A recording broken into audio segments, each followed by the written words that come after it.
नमस्कार हिंदुस्तान, मैं आपके साथ आरजे पूनम शर्मा और आप सुन रहे हैं रेडियो हिंदुस्तान।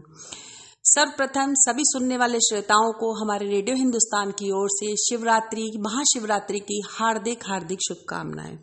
जी हाँ, शिवरात्रि जो कि हर माह प्रति माह आने वाला ये एक पर्व है, लेकिन फागुन मास की शिवरात्रि की कुछ खास मान्यताएं हैं, कुछ खास वजह है जिसकी वजह से सभी भक्तजन जो कहीं भी दुनिया के किसी भी कोने में हो पूरे उत्साह के साथ इसे मनाते हैं। जी हाँ, एक बार की बात है जब धरती की संरचना तो नहीं हुई थी, धरती अभी जलमग्न थी, अभी संसार की संरचना नहीं हुई थी कि सभी देवी देवता एक परेशानी से निकल रहे थे, गुजर रहे थे कि उन्होंने सभी ने मिलकर एक बैठक बुलाई और सभी ने एक निर्णय लिया। वो अपने देवों के देव महादेव शिव, भगवान शिव के पास गए, जिन्होंने अपने आप को स्वयं को सबसे अलग कर लिया था। वो अपनी तपस्या में लीन रहते थे, बिल्कुल एकांकी हो गए थे। उन्हें संसार से, संसार की संरचना से, संसार के प्रवाह से कोई मतलब नहीं था और वो स्वयं में एक अपने आप को कैद करके सिर्फ तपस्या में लगे हुए थे।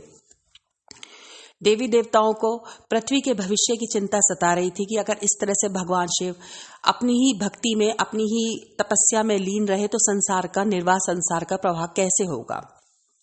सभी ने मिलकर उन्होंने उनसे हाथ जोड़कर प्रार्थना की, लेकिन शायद अभी शिव तक उनकी बात नहीं पहुंच पा रही थी कि सब ने मिलकर एक महा यज्ञ की स्थापना करी और उन्होंने कहा कि हम एक यज्ञ करते हैं जिससे अपने आराध्य, अपने भगवान शिव को खुश कर सकेंगे, अपनी बात उन तक पहुंचा सकेंगे।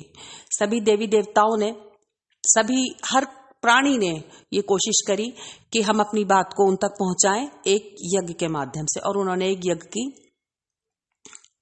स्थापना कर दी। उन्होंने यज्ञ किया। यज्ञ में उन्होंने देवी को प्रसन्न करने का पूरा प्रयास किया। देवी हमें दर्शन दें और हम अपनी बात उन तक रख सकें। उनका यज्ञ सफल रहा। शक्ति प्रसन्न हुई, शक्ति का अवतरण हुआ, अवतरित हुई, उनका अवतार हुआ और उन्होंने अपनी बात वो शक्ति तक रखी और उन्होंने कहा कि अगर इसी तरह से भगवान शिव एकांकी हो गए तो संसार की आगे प्रवाह कैसे होगा, संसार की संरचना कैसे होगी, पृथ्वी का भविष्य कैसे आगे बढ़ेगा।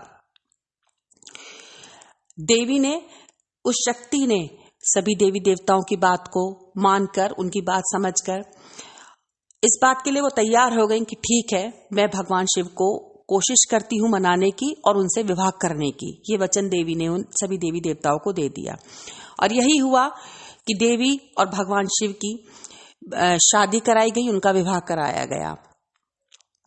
अब ये बात खास है, इसकी खास मान्यता है कि वो पहली कथा थी, संसार की पहली कथा जो भगवान शिव ने अपने विवाह उपरांत इस देवी को सुनाई।